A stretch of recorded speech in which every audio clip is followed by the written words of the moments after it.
principle of survival. The principle of survival changes everything. Change everything.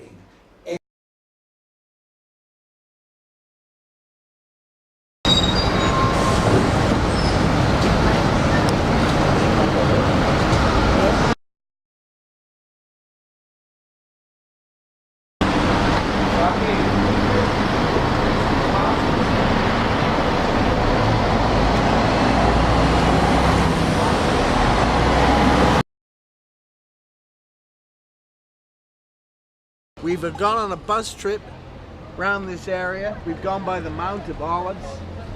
We've gone, but you can see all these huge cemetery. You can actually see it through the trees there if you zoom through the graves there. Is that the Mount of Olives, that big mountain there? Yes, exactly up there. That is the Mount of Olives. Now for English people, the Mount of Olives is significant because Robert Maxwell, the former Labour MP, is buried there. And the significance is Robert Maxwell was the man who made sure that Israel had guns to defend themselves in 1948. If it hadn't been for Robert Maxwell, they wouldn't have had the guns and the Arabs would have wiped Israel off the map in 1948. So that's why he's buried in the Mount of Olives.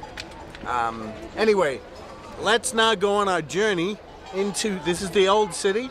And what part of the old city is this? Next to the Kotel. Next to the Kotel. Okay, let's go.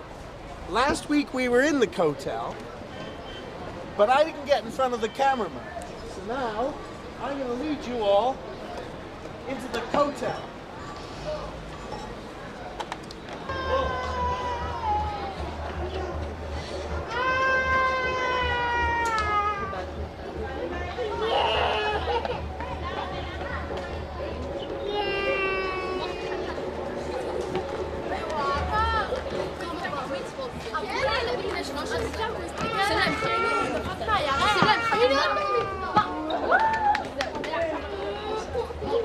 Now, Isaac, I'm asking you now, that big thing there, what is it? Al-Aqsa Mosque. Al-Aqsa Mosque? Al-Aqsa Mosque. Okay, that is the very famous Al-Aqsa Mosque. Now, the significance of the Al-Aqsa Mosque is it's not significant at all, except there are hundreds of conspiracy theories that Arabs have about how Jews want to destroy the Al-Aqsa Mosque. Why anybody would want to destroy it, I don't know.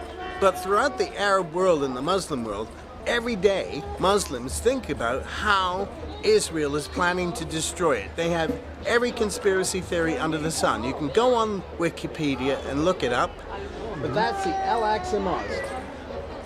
Yes, of course.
says it was the European Zionists who founded Israel. But in fact, these people from Asia, from near Russia, have brought back the Middle Eastern, more primitive roots of Israel to make it more of an Eastern nation as opposed to a Western nation. Less Zionist, more real Jewish. More like the Arabs, more Middle Eastern. Right. Earlier, I was talking about the Alaska Mosque, which is right there. And I mistakenly said it wasn't significant, but it's actually very significant because the Muslims built the Alaska Mosque right on the location of the second Jewish temple, where the Holy of Holies is. This is the holiest place in Judaism, and the Muslims built their mosque on top of it. That's why. When was this stuff actually uncovered?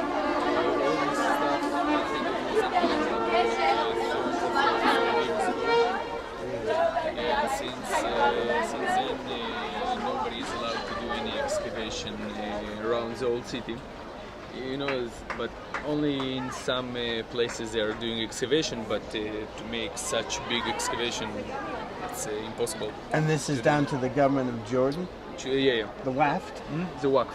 Yeah, it's the government of Jordan. Mm-hmm. That's Moshe Dayan. He gave the government of Jordan the right to control this. So have they actually, before, when they occupied this for 20 years, did they actually destroy any Jewish? I think since the last 3,000 years, each period, the Romans, the Christians, they destroyed the previous structures and buildings that they were before. And, what you can see in front of here, it's different periods because people never destroy everything. They just build on top. They cover and build on top, cover and build on top. Okay, so if you keep excavating, you will find remains from the time of the first temple and much older. But nobody's allowed to dig here until Jordan loses control. Probably. Yeah. Well, where are you from? I'm from Russia. Russia? Mm-hmm. Okay. And how long have you lived in Israel? All my life. I'm here since I'm 2 years old. 2 years old. Okay. Lovely country. Yeah. Lovely country. It's my first time here, and it's the first time I've actually seen this. This is my third trip to Jerusalem. You live in Jerusalem. What is it like with the intifadas and all this stuff going on all the time in the rock throwing? Is it actually a tense city to live in, or is that exaggerated in the press? I think that this is it's kind of intense, but it's intense for the people who come to visit, and for us we kind of get used to it. You get used to it. Yeah. So, you have Arab friends? Yeah, of course, many Arab. We are also working with Arabs, Muslims, and Arabs Christians. We are doing the same job, and inside the work we're talking about politics, but it's not something. Yeah, but nobody's slitting anybody's throat. No, of course not. Okay, but do you find that tourists bring a bit of intensity to the city? Like all these Christian tourists? Is it they bring intensity? Yeah. No, of course not. Of course not. Tourists are always welcomed in Israel and in any place. I think tourists make the situation more calm than intense. Yeah, of course. So, in fact, although there's the odd riot here in parts of Arab Jerusalem, it's nothing serious that's going to go on forever. It's nothing to worry about. For the state of Israel, this sort of thing is normal. What's going now around? Yeah, well, just when they have like the riots they had last week. Always the situation can be better, but we are living this way in the last 60, 70 years. I think the situation became better. Okay, one more question, which is totally unrelated. Have you heard of Jerusalem syndrome?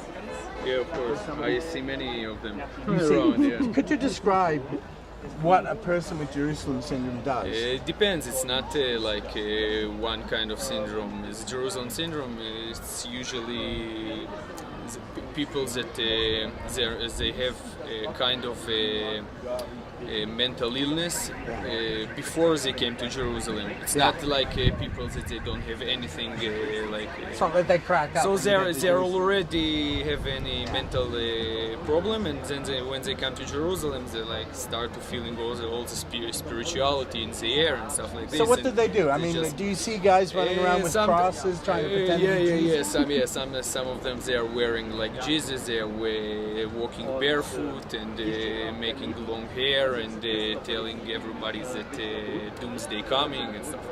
So it's quite amusing. Yeah, sometimes once a week or once a month you can see. So, but you don't think beyond that, on a deeper level, do you think that a lot of the people who come to this city have a deeper version of Jerusalem syndrome, that they're obsessed with Jerusalem? Yeah, of course. When you see all these churches and all these excavations, and when you read a little about the history of the places you are walking, and of course it's related to the religious you are. If you're a Christian, then you know that Jesus walked here, and all the crucifixion way where he passed, and then you start feeling like. Well, for my last question, have you actually seen a John the Baptist guy? Or like a Saul of Tarsus? Or is it just basically Jesus they do? I don't know. Yeah, There are coming a lot of them, but I don't... I want to get a picture of somebody with Jerusalem. So I'm hoping to catch you can stay here for a week or two, and for sure you will meet one. Okay, well, thank you very much, Alex.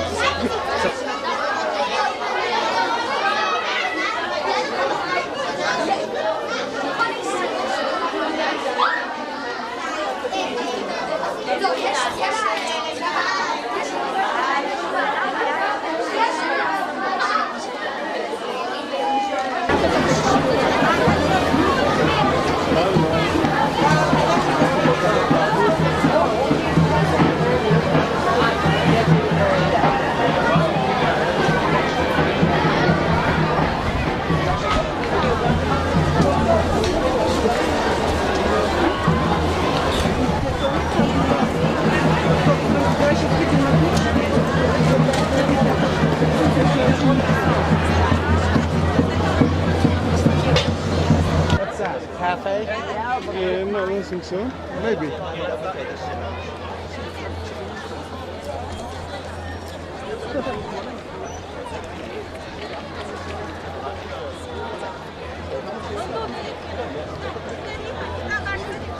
תקשיב, אם אנחנו תופסים את כל הקבוצה הזאת לעזור לנו שנה טובה.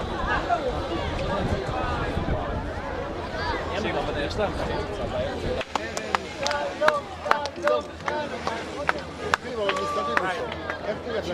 This is the Western Wall, built 2,000 years ago at the time of King Herod.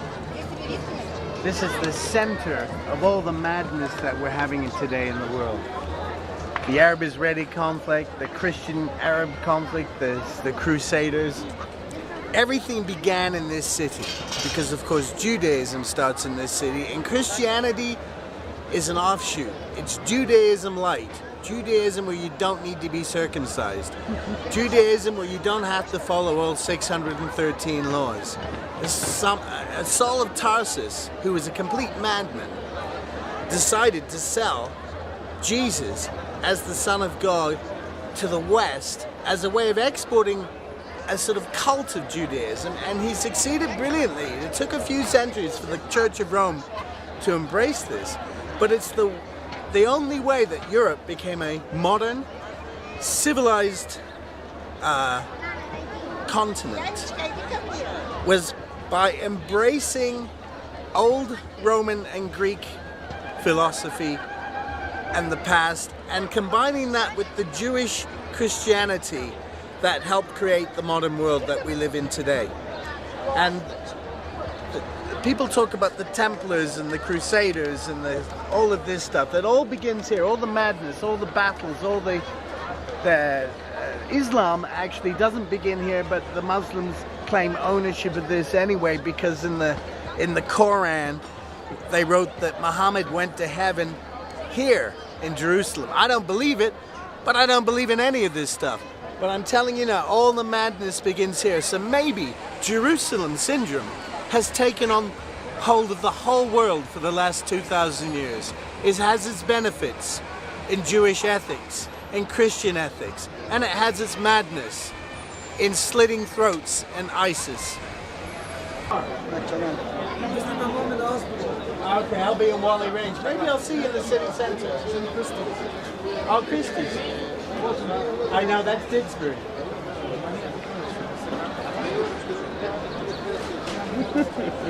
Christie's was in the ward that I ran in when I ran for the council. I could have been the councillor for Christie's. Okay, here we have it. The Western Wall, where even George Bush says a prayer. Don't you put a message? What's the thing about putting a note into the wall? How does that work? And then all of your wishes come true, or best wish will come true. Okay, I have to put a wish today for my neighbor Debbie that everything's going to go right with all her estates. So you have to help me with that. Especially real estate. Especially what? Real estate, as you said. Yeah, especially the real estate, because she's going through lots of problems and she doesn't deserve this. So if I can do that, put a note in this wall, then hopefully she actually believes it'll help. And she's totally secular. So maybe a bit of magic works sometimes in this world. Because if you believe, that's it.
This is still the Kotel.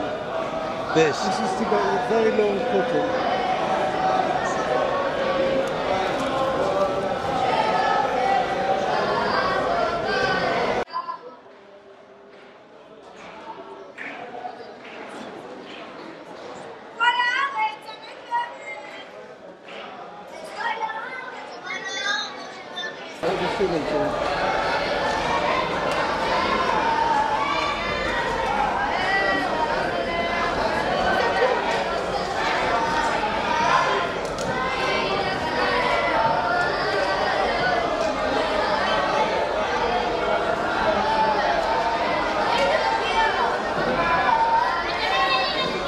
Are they tallies or what?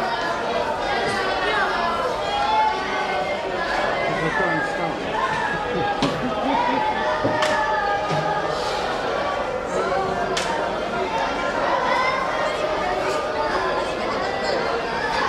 And David, the king of Israel, is alive and awake.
That's what I mean. Yeah. People that come to the wall and then they just stay here for months. They don't leave. They just Really? sleep here, eat here. They get addicted to the freedom of it. To be here in the world. Well, A lot of them are Israelis. well, mostly Israelis. The ones here at the wall, mostly Israelis. They come here and then they can't leave because it's so. There's free food. There's free everything's there's whatever you need. I mean, it's not really comfortable, but at the same time, they're kind of running away from the real world. So it's a very good place to Run away. run away from yourself, I guess. Run away from the world. There's quite a few of them around here. Some of them have been institutionalized, and then they still come back. So, okay. What is it you think that causes? Do you think they're just predisposed to be mentally ill? Yeah, for sure. For sure, yeah. It's not like you ride here and you're insane. No. And you just flip out. For sure. It's always people that have a predisposition for either some kind of depression, maybe what they call it, deficiency, some kind of hormonal deficiency. You know, like today, like they find a lot of the mentally ill people, they have bipolar disorder, something like that. It's always someone that has some kind of imbalance, and then they come here and then they, I think, they get addicted to the kind of like the mystical aspect of the place, and there's something here. There's something here that's different. There's something here for sure. Everyone here feels there's something special and different. Do you feel that? Of course. If all Jewish people have a special vision and a special ability to see beyond the natural reality. We all see that there's something beyond nature. Like for instance, in the last war, all these miracles that happen. You know, you see a miracle, you say, "Wow, that's a miracle." God is interfering in the physical world and making this happen. But in certain places, that realization is stronger. And here is the place where it's really, where it's most visceral. So when you're looking at the Western Wall, which is the remains of the temple, which was destroyed in 70 AD, or was it 135? It was destroyed in 70 AD, wasn't it? Okay. And on the other side, what is on the other side of the wall? On the other side is the house of God. Exactly. Okay. So why is it called the house of God? Why is it called the house of God? What is it about? What is it about that makes the house of God more than any other particle in the universe? God is everywhere. Yeah. So the answer is that that's where God is most revealed. Okay. God is everywhere. He's unlimited. You can't limit him to any particular space or time. But that place is where he chose to reveal himself more than anywhere else in creation. So here, so people come here, they see it, they feel it. It's very felt. That's what you see. Why do millions of people come here? Why are they so turned on by this place? What is there to see here? It's like nothing. Why are they so turned on by it? Because there's over time, people see that there's something. They feel something different here. They maybe make some kind of change in their life. Maybe they go back to change people. I don't know. I haven't interviewed them. You know. Maybe. I got another question. The Temple Mount, that's on top of it, behind upstairs. That is an area, thanks to the Moshe Dayan gave it to Jordan, right?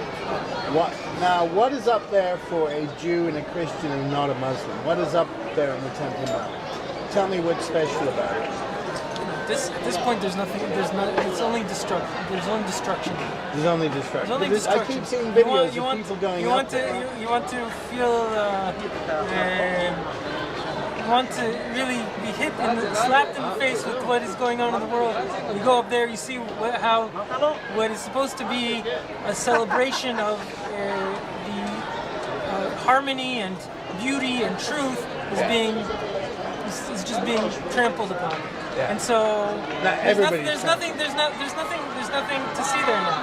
Until the Messiah comes, we can't really see it with physical eyes what that place is supposed to be. Only when there's a temple and when the Jewish people are in control, then there will be a true revelation of that is supposed to be there and what's supposed to be in the rest of the world. Now the second temple, the Al-Aqsa Mosque, is that on top of what was the site of the second temple? Oh, we don't know. You don't know. It's funny because if you were allowed to excavate, you would know. Possibly, they say that you could know the place of the altar from the remains of the animal remains, and then maybe some kind of fossilized remains that would be under that. But the truth is that the most specific place in the temple is the place of the altar. The place of the altar never changes. That's the place where Adam, when he first offered up his first offering, that's the place where Abraham offered up Isaac. It's the exact same place, and so that place we can only know by prophecy. It has to come down into a prophet in the generation, and he'll tell us where that place is. His name. What the syndrome? His name is. What was his name? Menachem Mendel Schneerson, Rabbi Schneerson. And was he from Israel? He was a Jew. Yeah, but was he from Israel or was he from No, Europe? he was born in Russia, and he moved to Germany, to France, and then eventually to America. Okay, so he died 20 years ago. And so what was it about him that appealed to people? What was his message? His vision was that the Jewish people was more alive after the Holocaust than before the Holocaust. For the ones who are alive, that might be true. No, but even those who were alive didn't believe it. What does it mean? The whole world didn't believe that the Jewish people had any future after the Holocaust. He was the only one who said that now the Jewish people have a real future. Now they're really going to start to flourish. In 1950, if you would have asked someone who was in the business of making sociological predictions if the Jewish religion was going to still be extant in a few years, they would tell you no future. But in fact, what he says has come true because the Jewish people have come back very strong. Of course. Not just with the state of Israel, Stronger than we've ever been. stronger than ever, we've ever but been. also internationally. At any other time in world history, the Jewish people are more faithful, more optimistic, more alive, more young, more rich, more healthy. But also more fragile as well. This is the true fulfillment of all the messianic prophecies as far as what the Jewish people are supposed to look like in the messianic times. This is look around you in the land of Israel. This is for sure how it's supposed to be. Gog and Magog, catastrophe, and then That's done with. We're basically living in the times that the prophets predicted. This is times of prosperity, times of peace, and all that we're waiting for is for the Messiah to come and redeem us. All we're waiting for. It's a big. It's interesting It's a big lacking.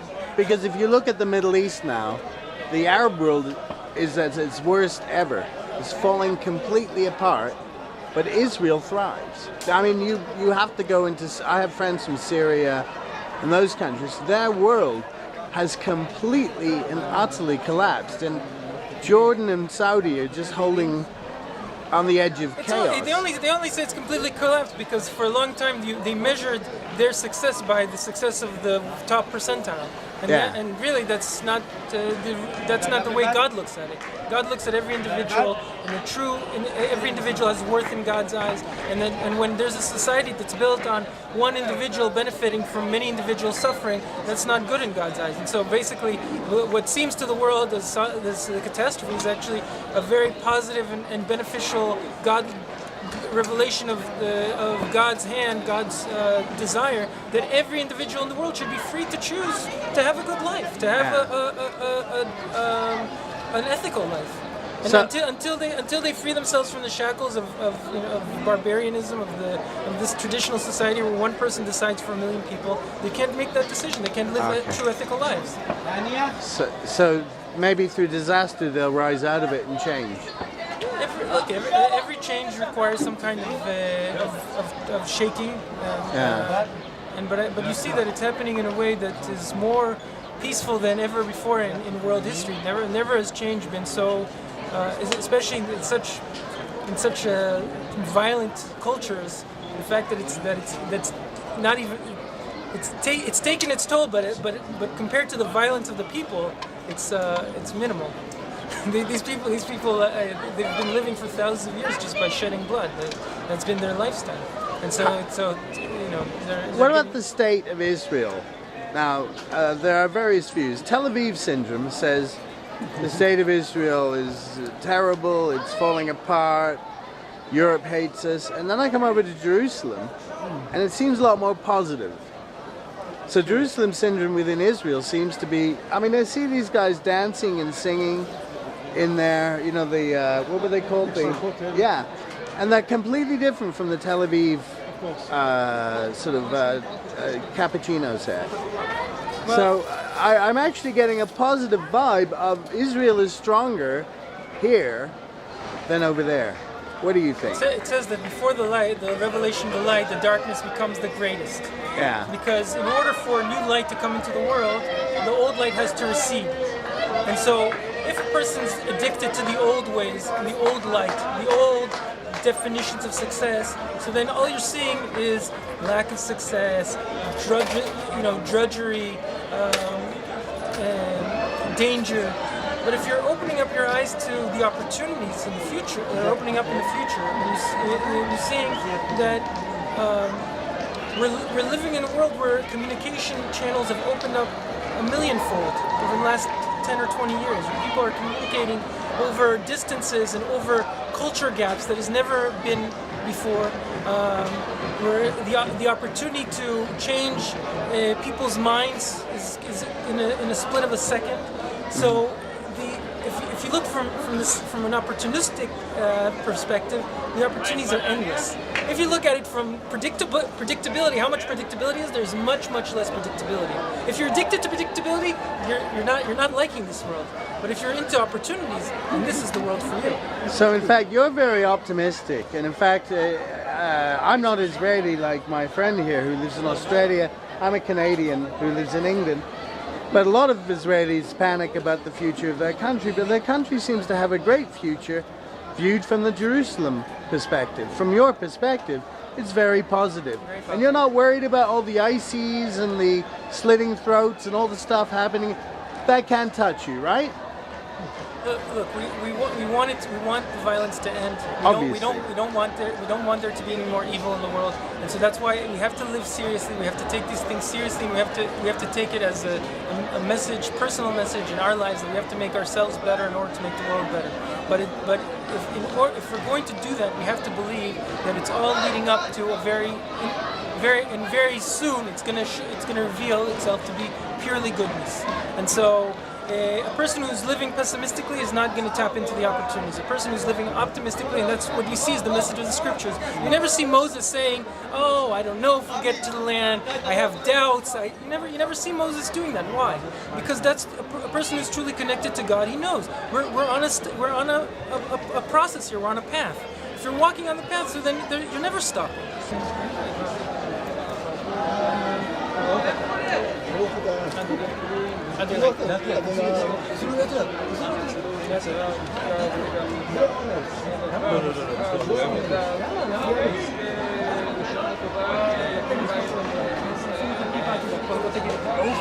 ברוך אתה אדוני אדוני אלוהינו מלך העולם אשר קידשנו במצוותיו וציוונו להניח תפילין הגזמת ברוך אתה אדוני אלוהינו מלך העולם אשר קידשנו במצוותיו וציוונו להתעטף בציצית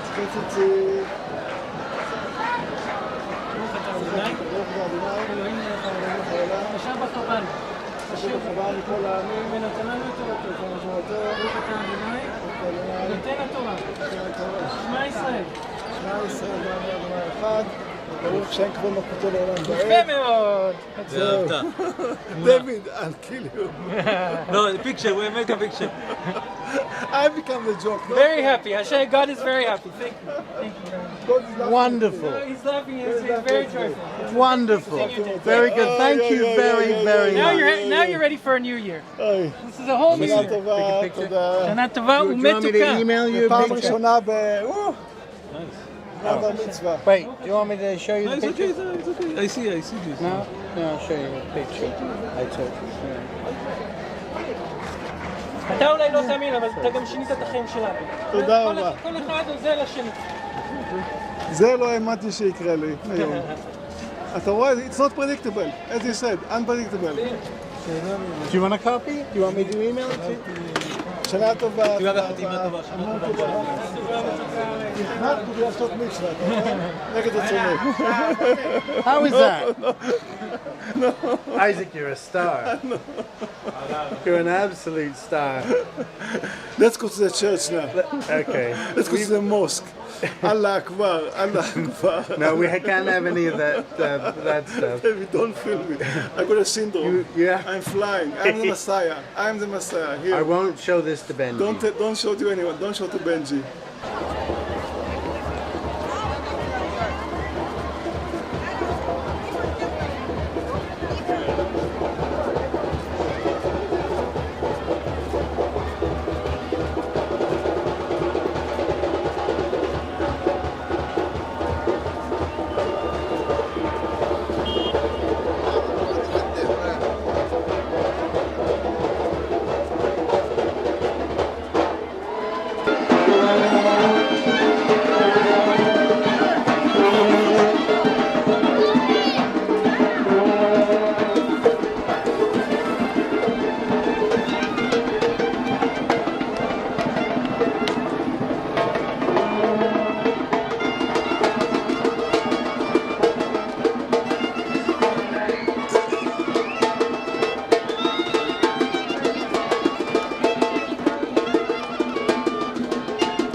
The West is going through what Rome went through much faster.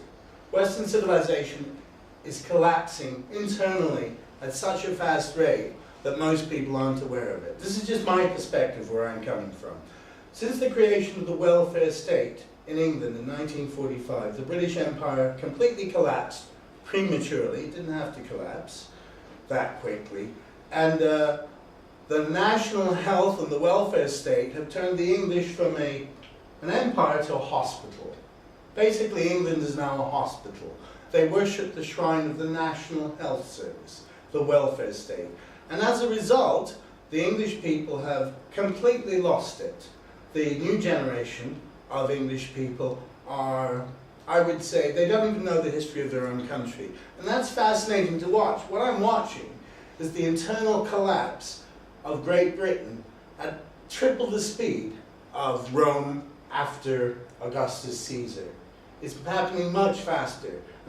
And of course the other thing, Islam. I studied Islam at university.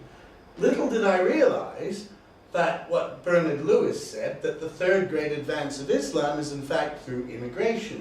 The West is completely changing now.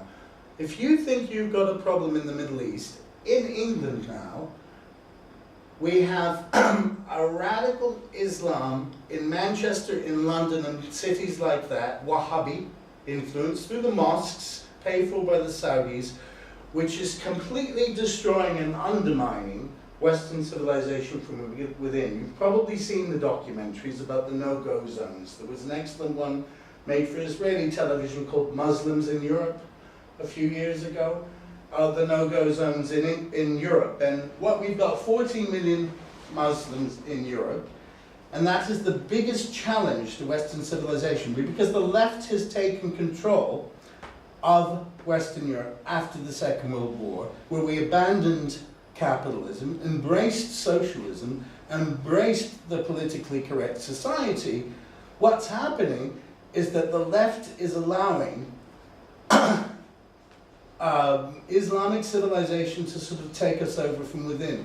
And that is a fact. That is happening, and it's happening very quickly. If you read Mark Stein's book, After America, or his previous book, he makes it sound funny. When people have 17 babies, and English people have 2 babies, you see a big change happening. So what's happening, in fact, is I've come to Tel Aviv, and it's like an old European city from years ago. It's unlike the European cities today, which are more like something maybe in Judea, where you've got those Arab cities. You know what I mean? It's in England now, we've got different civilizations competing.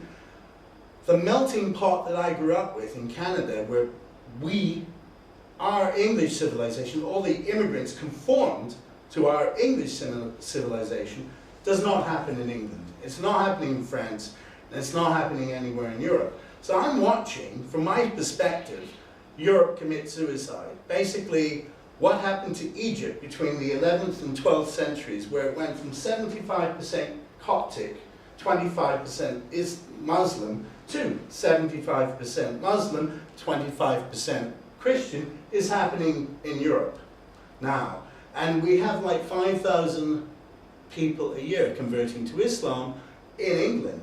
It's like a complete mindset, a complete change. We now have people coming up to me in the streets talking about Eid. But I care about Eid. Eid is the holiday at the end of Ramadan. Right?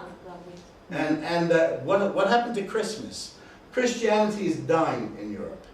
But people cannot survive without religion, and what's happening is they're going to be embracing Islam as the alternative. Christianity is not dead in South America, and it still manages to stay alive in the United States, but it's definitely dying in Europe.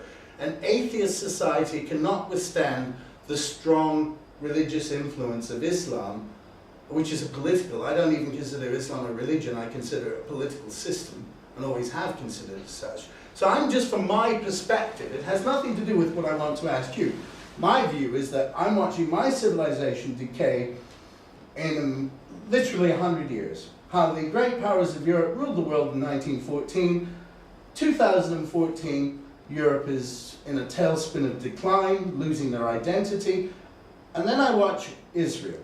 Israel, of course, right here in the Middle East, and I'm thinking, why does Israel listen to Europeans and Americans with regard to their society? Why do they listen to President Clinton, to Barack Obama, to the European Catherine Ashton, when their civilization is dying? If Israel wants to stay alive, they won't be listening to Americans in decline, to Europeans going backward. Israel will look at what is good for Israel. Now, my neighbor, I'm not Jewish, okay? I'm an atheist myself. I come from a Protestant family some generations back. My neighbor who's Jewish said to me, the worst thing, and she's left-wing, she said the worst thing Israel ever did was to give the Sinai back to Egypt. That was the beginning of giving away land and not getting peace. Well, I always said that that German guy you told me about, the worst thing that they ever did was give Transjordan to the Hashemites, because that was originally promised in the Balfour Declaration, and in 1920 San Remo, that was originally promised to the Zionist movement, to Israel, to the Jews. So Israel cannot listen to the West, because the West isn't going to survive. The only way Israel has to decide what's good for Israel, which means as a Jewish nation, they have to look at the reality of the Arabs across in Jordan, in decaying Iraq, in Saudi Arabia, and they're going to have to basically start a Cold War. They're going to have to basically not give up territory, not give up the West Bank or Judea, not give anything away, or the country won't survive. It'll become just as bad as England. Because I tell you, if Israel can keep Judea and Samaria, maybe do a deal with Sisi so they can get rid of some of the Palestinian refugees to go to Sinai, Israel can survive much longer than Europe, because Europe is on its way out. Now you think probably I'm being over dramatic, but I tell you now, the people of Europe have lost it spiritually, and they've lost it intellectually. And the BBC, if you watch BBC television, it is mindless garbage. And Russia Today, we have to listen to Russia Today, which is full of conspiracy theories. You remember our friend we saw the other day, Handessa Benito, we were talking about the book, right? And the fact that I was facing BDS people in Manchester who are spouting conspiracy theories. That's what's happening in the West. Conspiracy theories about the Jews, conspiracy theories about Britain, conspiracy theories about America are taking over the public of the West. It's a shocking and amazing story. But anyway, that wasn't what I wanted to interview. I'm just telling you who I am and the perspective I come from. I'm a sort of, was born in the wrong generation. Maybe I should have been born I would have preferred to fight in the Second World War, because now I don't think Europe will fight for anything. We've got ISIS, which is the same as Al-Qaeda, which is the same as the Muslim Brotherhood, which is the same as Islam back to the 4th century. Islam has never changed. People don't know about Charles Martel anymore. People in Europe don't know anything. They think that the Muslims are victims of crusaders. In fact, the Muslims almost took over Europe in the 8th century. And Europeans aren't taught this in school anymore. They're not taught it. I was taught some history, but I learned it later on. So from my perspective, I'm just telling you, I'm looking at my own civilization, which I think is going to collapse completely. I can go back to Canada, maybe that will last longer, you know? But I'm not so certain. And then I'm looking at Israel, and I say, this is your country. You live here. There's no place for you to go if you're Jewish. You can't go to Europe because the Jews are leaving Europe now. You can't go to America because it might become something else. You know, the Catholics from South America are a bit anti-Semitic, you know, well, a lot of Catholics are. So for your country to survive, the Israelis have had a wake-up call with this Gaza war, but they didn't finish it. It's amazing they didn't finish it. I know why they didn't finish it, because Obama has Netanyahu by the balls. But not finishing the war today means it's going to have to be fought again. The solution really should be to bomb, you can't do it, but bomb Doha, which I was there last year, bomb Doha and bomb Constantinople, because those are the enemies, and Riyadh too, because I'm just reading this book now, which is just one of many books. I found this in a bookstore here, and it's amazing how the Saudi government, the Ibn Saud, was working against Israel for years. And this, I'm reading about John Philby, and no doubt if you've read about him more than me, I mean it's in Ephraim Karsh's book, where John Philby basically and the Arabs were working against Israel from the beginning. But now it seems that the Western intelligence agencies were working against Israel. Israel survived by luck, by a miracle. It's almost as if God really exists, because it's a Keystone Cops thing. I'm surprised Israel didn't get wiped out in 1948, in 1967, and in 1973. But they're going to have to change be stronger. They're going to have to say, we've got 500 nuclear weapons, don't attack us. And advertise to the world, we've got 500 nuclear weapons, don't do anything. That's my perspective. That's who I am, and I'm making a film about, 2 films. I'm interviewing people about the 1940s wars, people who were eyewitnesses of the 1948 war and under the British Mandate. I'm interested in that period. I've been writing a book about that period, which I'm working on slowly. I'm also taking my camera and going into Jerusalem. I'm looking at doing a film about Jerusalem syndrome, because I think the whole world has Jerusalem syndrome, yes. Literally, I think. But I see Tel Aviv, and I see this amazing city where Arabs and Jews all mix together, and you can't tell the difference. Whereas if you go to Manchester, it's count the burqas, count the hijabs. People aren't mixing in Europe. The Muslims in Europe are saying, we're not part of your society, we're going to take over your society here. But when they know they're the minority, as in Israel, they sort of blend in more. So I really think multiculturalism works quite well, at least in Tel Aviv. But this whole business about short wars, you know, the Arabs tell me, I speak to Arabs all the time in England, and they say the Israelis will never win a long war. That's what they say. Mm-hmm. The only thing working in Israel's favor now is ISIS. Arabs are murdering Arabs. The collapse of the I would say the Arab world has never been in worse shape. And the only thing that kept them together for the last 400 or 500 years was being under the Turks. Ready? They've never been able to, their caliphates all failed anyway. Being under the Turks was the only thing that kept the Arabs anywhere. And since Sykes-Picot, they failed completely, and now they're falling apart. Israel is lucky the Arab world is murdering the Arab world. But how long can that go on? When is Israel going to be, when ISIS breaks in here, when handing over to Abbas, who is a treacherous man, you wouldn't dare. How can they talk about Abbas as a man of peace when you see what he says in Arabic all the time? You see that his aims are the same as the other aims. And how can Obama talk that language? How can Catherine Ashton and David Cameron talk that language? That's my perspective. That's what I'm all about. But I would do a civilized interview more along the lines of what you were talking. I'm interested in how Israel fits in the war between Islamic civilization and the West. And Israel at the moment seems to me to be the only country that's fighting the war on terror. And I think they're fighting it very reluctantly. And I think that that war is going to get worse, especially now with ISIS and Iraq falling apart and Syria falling apart. And eventually, what happens when the Hashemites fall apart in Jordan? What happens when Ibn Saud and his gang fall apart? You know more than me. You live over here. But from my point of view, looking at there, I don't think the West is looking at this. We should be supporting Israel. We should be using Israel as our fight force in the Middle East. And Israel should be militarily more aggressive. That's my view. Because if it's like 1940 with Britain.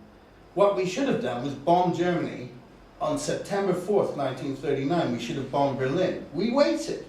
And by waiting, they got through, took over Holland, took over Belgium, took over France, and then we started bombing Berlin. And we lost time because of that. You know, poor Churchill came in at the wrong time, I'm afraid. What's happening now is we're allowing the Middle East to fall apart, and the chaos that's setting in could destroy Europe. It could destroy Turkey even. Although I consider Turkey a hostile power now. To be honest, Bernard Lewis was right. Turkey is moving against the West. I just pray for the day that Iran can get rid of the mullahs. Anyway, that's who I am. And sorry. what do you want me to speak about?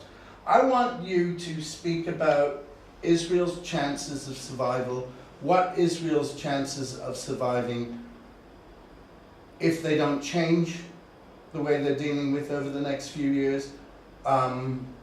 What chance you think Israel will wake up themselves to the real threat, because I don't think they're planning properly. I think they're living from month to month to month. Okay, I'll try to speak in English. And first of all, I should analyze some basic, not facts, but basic developments, not from the 20th century, but from the beginning, from the days of Jesus. Okay. Because if you speak about Europe and about Christianity, on the whole, Christianity is the prophet, if not of Jesus, is from Paulus. And what is the idea? And I should remind you that Jesus was a Jew. Yes. Yes. And his prophecy prepared not to other people but to Jews. Mm. So the problem of the Jews on the days of Jesus was that Rome was the superpower, and we, I mean Jews, tried to get our independence, but Rome was too strong for us, and all the wars against Rome come to the end of a slaughter of Jews. So, what is the idea of Jesus? Why should we fight? It is not logical to fight. It is better to be pacifist. And by the idea of the pacifist, we will conquer Rome not as fighters or as soldiers, but as believers. In what believer? To give the other Cheek. The other cheek. Now, this idea Jews on those days accept. But what they didn't accept, they didn't accept the idea of Jesus that we should leave out the religious of Moses and make it much more vulgar. Not so many prayers and so many chukim, laws and commandments. Judaism light. Yeah. So you can say that on those days the nation of Hebrews became a nation of Jews. Before Jesus and before the ruin of the temple, there was no Jews. Those nation was Hebrews. Hebrews. That is to say, the nation of Abraham, the nation of Moses. And the idea of the Abraham and the idea of Moses, and I don't say that historical point of view, there were such people, but this is our, and not only our, even of the West, main basic myth of the culture. So, the idea of Abraham and the idea of Moses was this: to have our religion, we should have a state, we should have an army, we should fight against those nations and those religions that don't like us. So Abraham fought against the four kings, and Moses fought against Paro and the Egyptian, and David became the highest conqueror of the Hebrews. But after David, or maybe after Shlomo, Samuel, the Hebrews has the same fate or the same development as the West now. And it entered to a development of collapse. Now, development of collapse is a basic physical law, the second law of thermodynamics. So even you and me become older and older, and everything, nation and superpower, and even rocks and even ocean and all the universe, the basic law that it become collapse, and maybe something else new, something new born and takes the place of the other entity. So this is natural. This is natural that the state of Hebrews collapse as the West collapse, but the idea of Jesus was that we don't need states. We continue to be, as you can say, intellectual society, or ruchani. How do you say ruchani? Spiritual society. After 70 years, became another Jew, Yochanan ben Zakkai. And Yochanan ben Zakkai built the Jewish people. So, till 70 after AD. AD, became Yochanan ben Zakkai, and he was a traitor. He was a traitor because he left Jerusalem when the Rome fought against Jerusalem. He left Jerusalem, made an agreement with the commander of the Rome, טיטוס, not טיטוס, אדריאנוס? לא אדריאנוס, גם לא פומפאוס, אספניוס? אספסיאנוס, אספסיאנוס. made an agreement with Aspasianus that the Hebrews that became Jews continue to believe in their religion and will not fight against Roman. And from those days till now, we are not Hebrews, but we are Jews. But at the 19th century, the days of nationalism in Europe, the anti-Semitism was not a religious anti-Semitism, but nationalistic anti-Semitism. Yeah. This was one development. Another development was that the armament became more modern and more modern. So people have machines that can kill or murder many people. And there was a danger that the nationalistic anti-Semitism will destroy or will kill all the Jews as Hitler tries.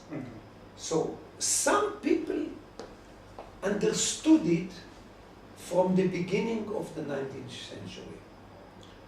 And they thought that we should go back from Jewish people to Hebrew people, that is to say, to the nation of the Abraham, a nation of Moses, or nation of David, and leave the nation that built Yochanan ben Zakkai, and all the rabbis, and Talmud, and Gemara, and so on. Diaspora. Yes, and we in Hebrew say that we had 2,000 years of diaspora, that is in Hebrew Galut, and those people of the Galut, we call them Galutim, diasporizes. So the Jews in all the countries were not Jews, but diasporized, Galutim. And the Zionists that wanted to come back to Israel and to become again Hebrews has a problem. And what was the problem? And the problem is the problem of Israel till now.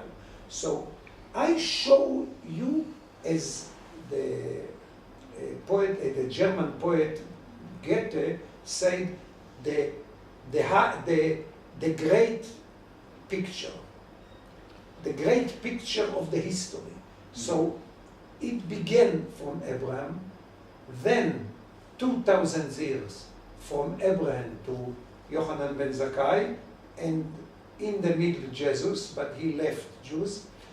So from Abraham to Yochanan ben Zakkai, from Yochanan ben Zakkai to Herzl, but not only Herzl. The problem of Herzl that he didn't understand that what Abraham and Moses understood, that to have independent state, you should be fighter, you should have army. And they believed that they can have a state without wars, without army, without fighters. And this is, if you want to understand my philosophy, is the main mistake of the Zionism.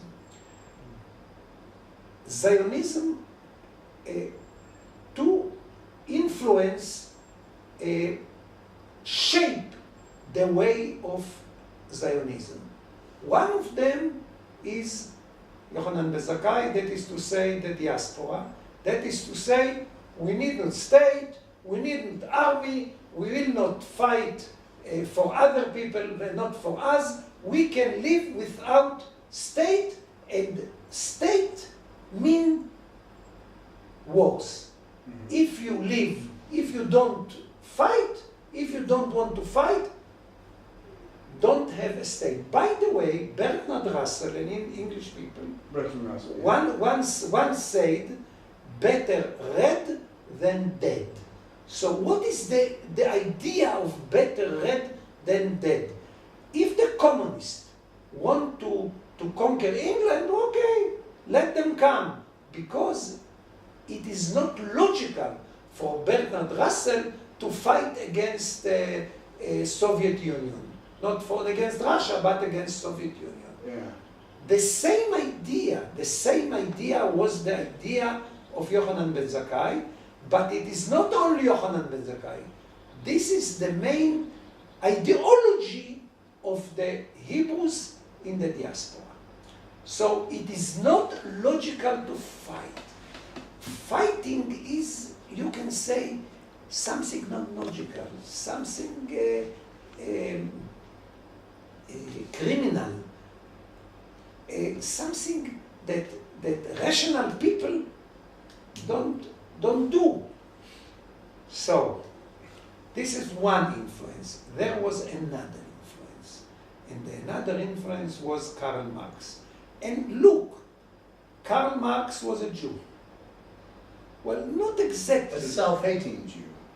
Well, he was a Jew that hated Jews, but his parents were Jews that become Christian.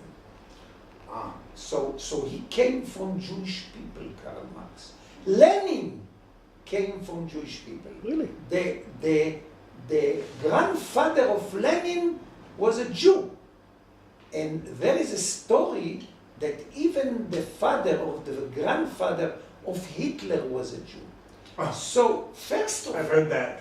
this is maybe a myth or a joke, but that the parent of Karl Marx were Jew is a fact, and that the grandfather of Lenin was a Jew is a fact, and Trotsky, who was the second to Lenin, was a Jew. Yeah. So their idea, I mean the Marxism, that we don't need states. Yeah, the international revolution. That we don't need states.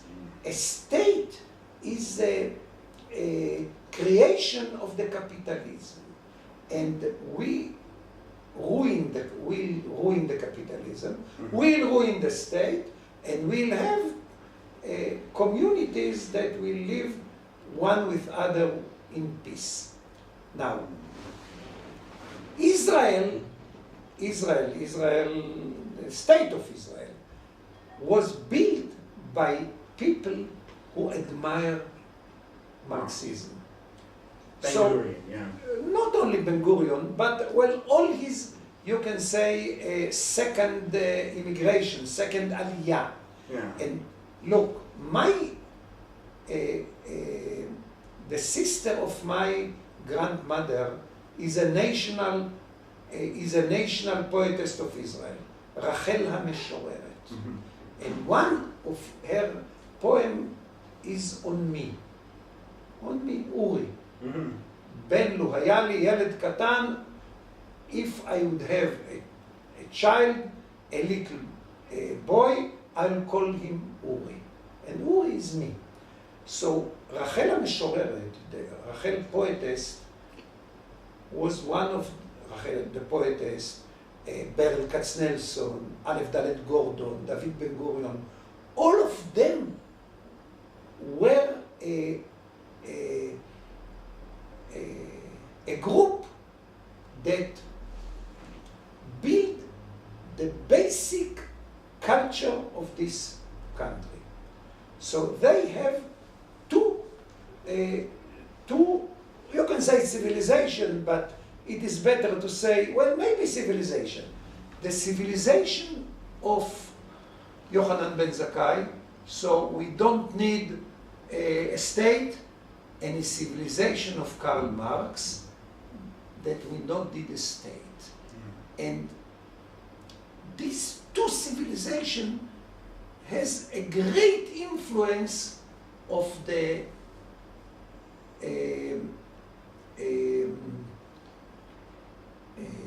socialist Zionist or national Zionist that leads the Yishuv, that is to say, before the establishment of the State of Israel, that is to say, Ben Gurion, and till Menachem Begin. So, from the beginning of the 19th century till 1977, when Menachem Begin became Prime Minister, 77 years here, the period that we, Jews or Hebrews, to say, built all which is a state of Israel, in the middle of our fate, of our point of view, was that a state, as a state, is something wrong, and wrongest than state is an army. This is the reason why IDF is a bad army. It's not a good army. The story that IDF is a good army is a myth. If you analyze all the War of Israel, from the War of Independence till Six-Day War, Yom Kippurim War, First Lebanon War, Second Lebanon Wars, and the last war against Gaza, IDF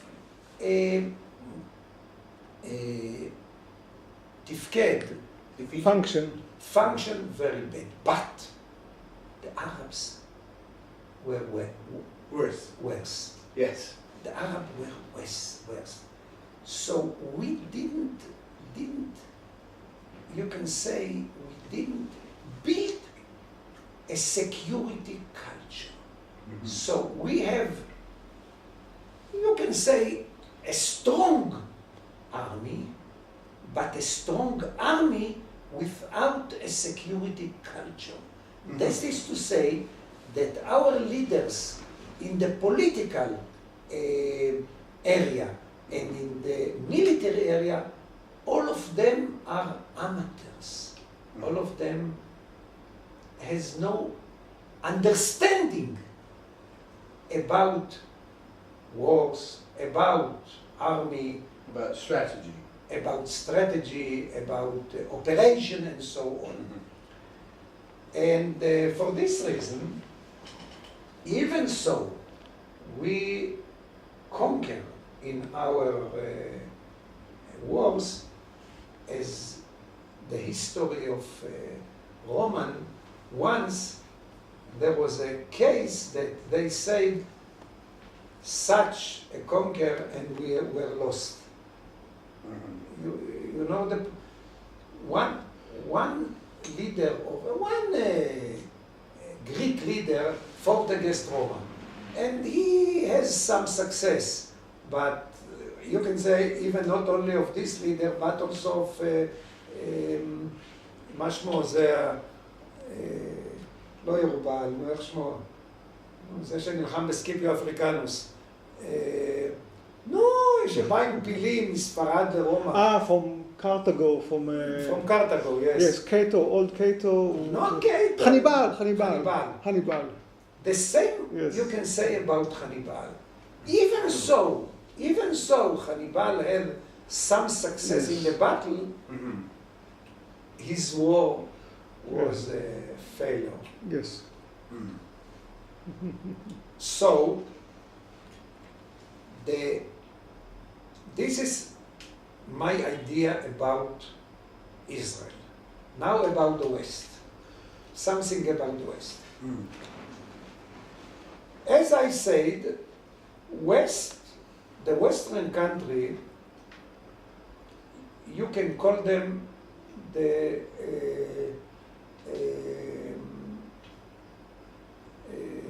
Western countries.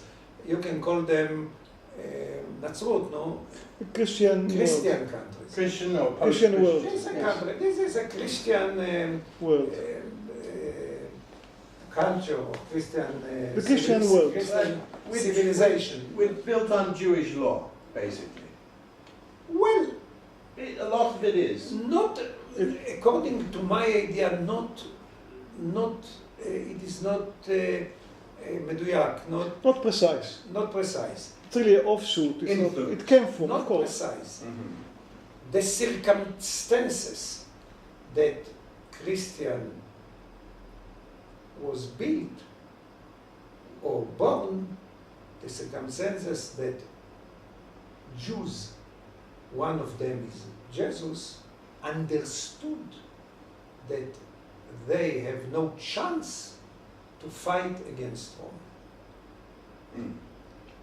This is, as I understand the Christianity.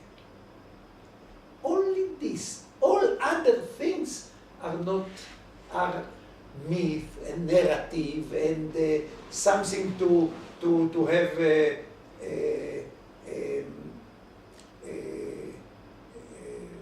token. Secondary or And the main idea of the Christianity is that the main idea of Jesus, not Christianity. Jesus. The main idea of Jesus was that we have no chance to fight against Rome, and we should go another way of life. Convert it peacefully. Take it over from within. Not exactly. To live in Rome, in our way of life, and not fight them. As I understand, Jesus is the first or the most important pacifist Yes. pacifist in the history. Yes. Of course, before Jesus were some else, but he was the main one. And he believed that we can arrive to a world without wars. But in short time, when Rome collapsed, they mobilized Christian societies to the Rome army, and in this way the Christian השתלטו, took over took over Rome, the Roman Empire. and leaders of Rome also became Christian. Anyhow,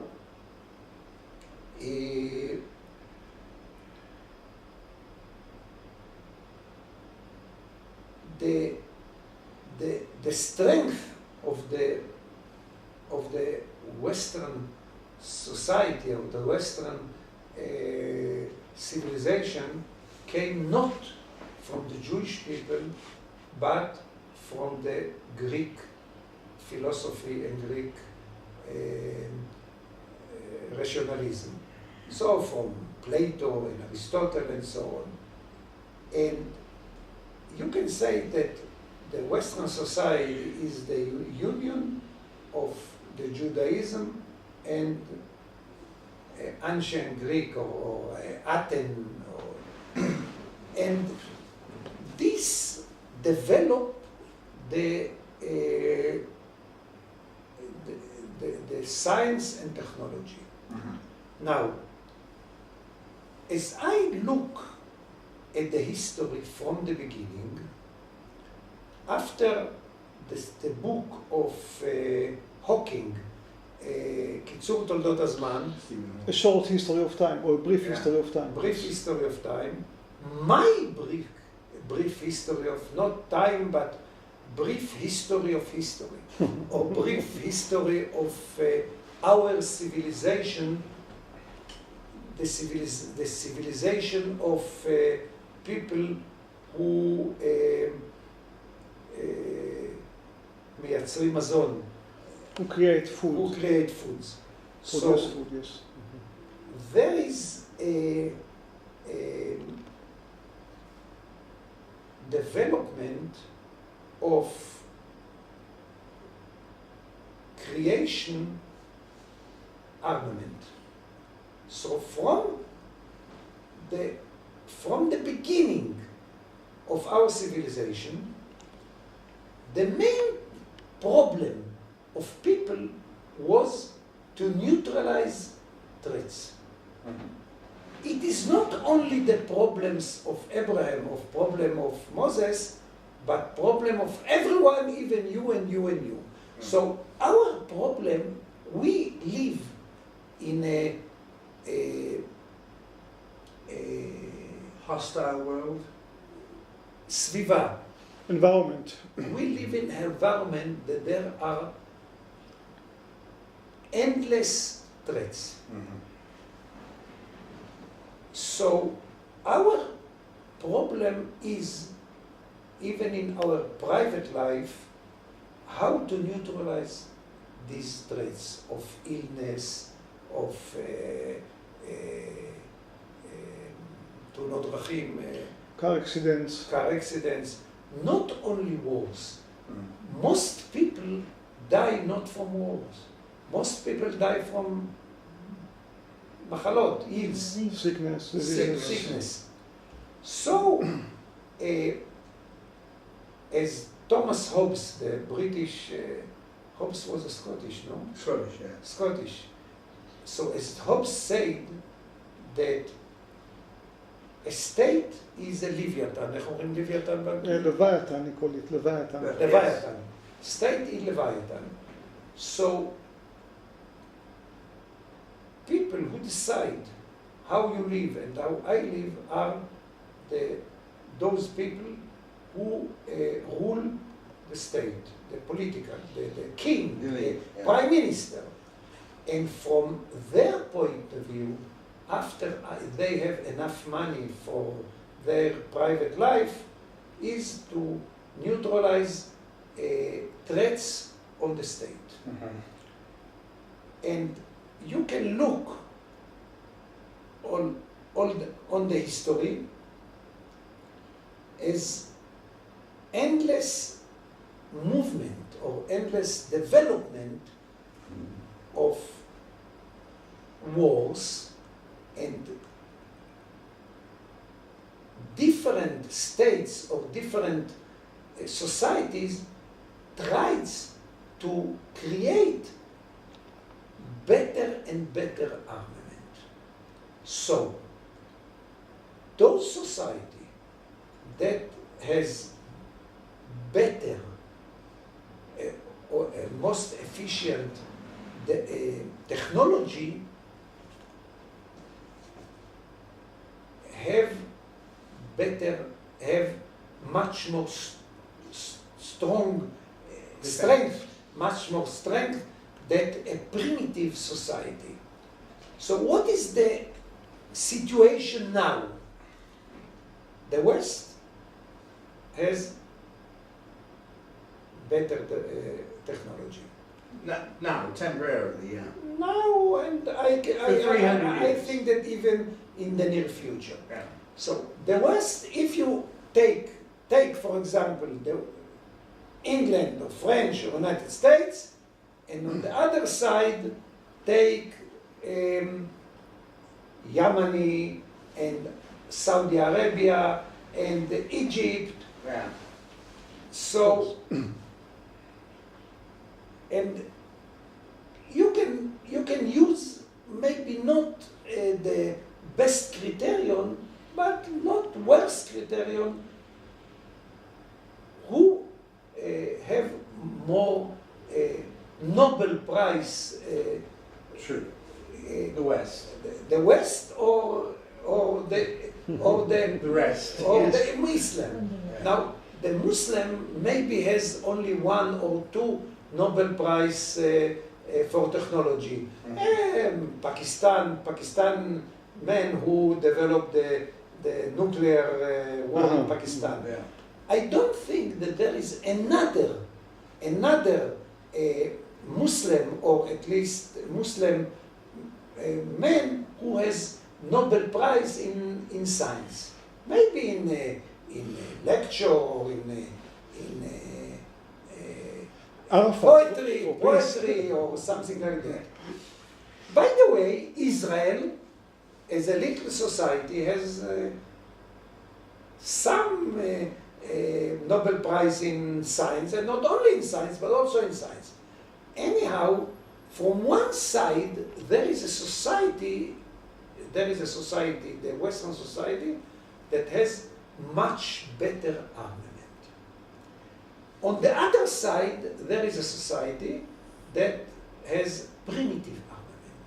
And in the last war between Israel and Gaza, in this last war here in Israel, IDF, our army, has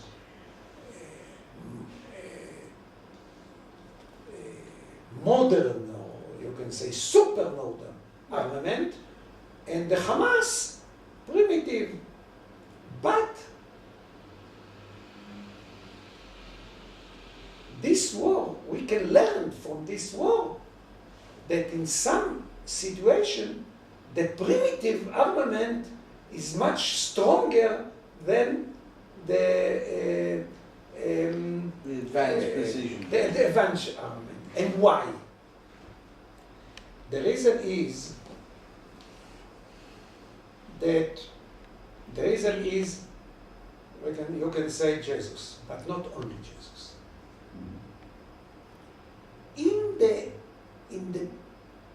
the heart of the things of the Western people is that war is bad. Yeah. And for the Muslim point of view, as Muhammad said, the law of God, of Allah, is the Sword. Yeah. So for them, war is good. For the Western people, war is bad. For Jews, is not good and not bad. Jews are not like the West, but not like the Muslims. Well, but the God of Jews, you can say that there are in the West three gods. God of the Christian, who is Pacifist. God of peace, a God of Muslim is a God of war, and the God of Jews is from time to time peace and time to time war. Anyhow, after the Second World War, and after United States used the nuclear bomb, and after some nations or some states like powers create their nuclear armament, then develop a point of view that the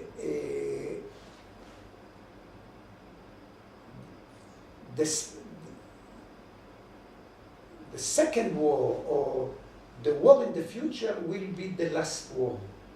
It will ruin all the human life. Yeah, Armageddon, ecological disaster. And Albert Einstein was one who said it, that he didn't know what will be the Third World War, but he knows that the Fourth World War will be with stones. Sticks and stones. So, there develop a point of view that for England, for United States, for French people, a war in the Middle East threat them, because it can be developed to Europe. So anyhow, even if you write, even if the Arabs attack you, if you fight, you are criminal. If you fight, you are not just. As Israel is, from many point of view, a Western state, Yes. we, when I say we, I don't mean me, but we, the leaders of Israel, wanted to be friends with the leaders of the Western countries and not to be against them. So Israel has two problems. One of them is, as I said, that we have no security culture, high security culture, high degree or efficient, so to speak.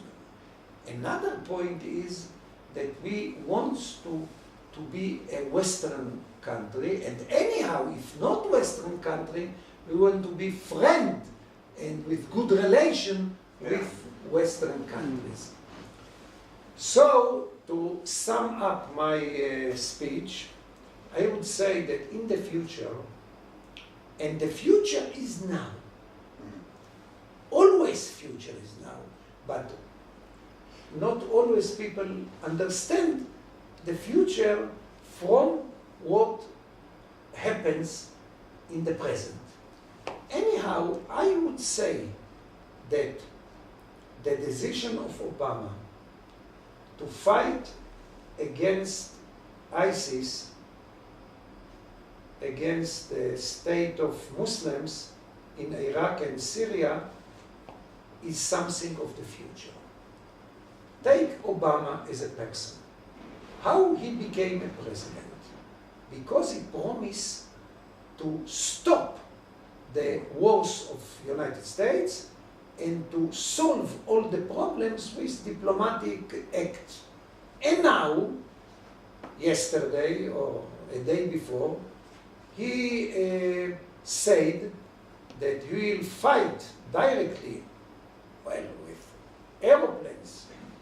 Well, it is the main armament now is aeroplane. Anyhow, he'll fight against the ISIS. But from our point of view, his decision shows that the values of the West begin to change. Why they begin to change? Because some people in the West, and first of all in the United States, second maybe in Canada and Australia with United States, after that it came to England and to Europe, and it came. Take for example the last election in Sweden. The radical rightist has great success. What it showed that people in Europe don't like to become Islamic state and Islamic culture.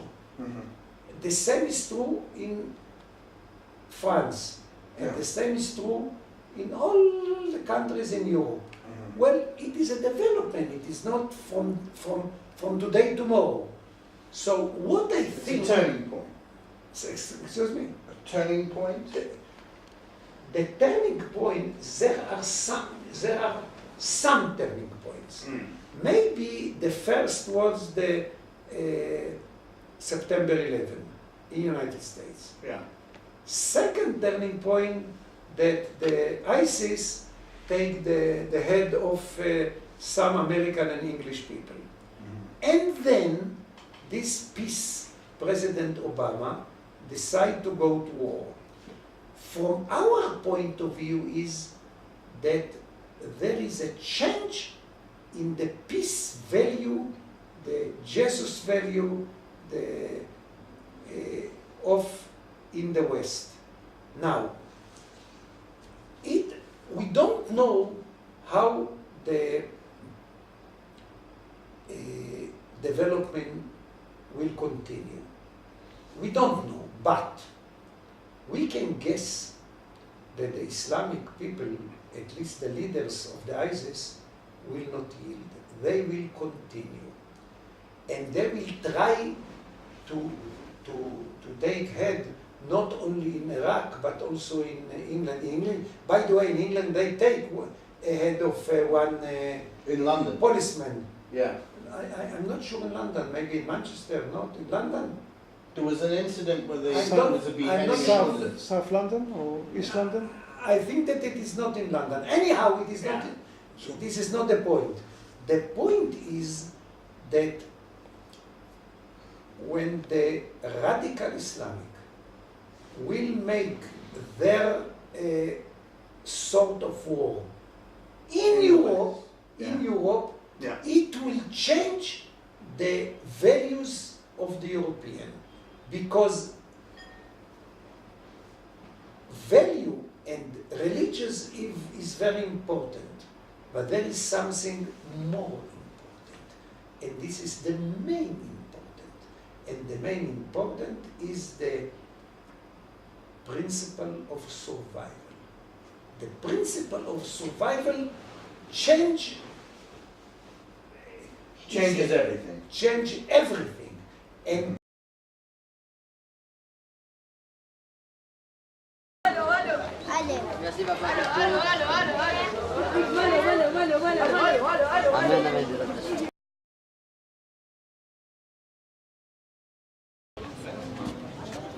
ده اسمه مش اسم المقاومة.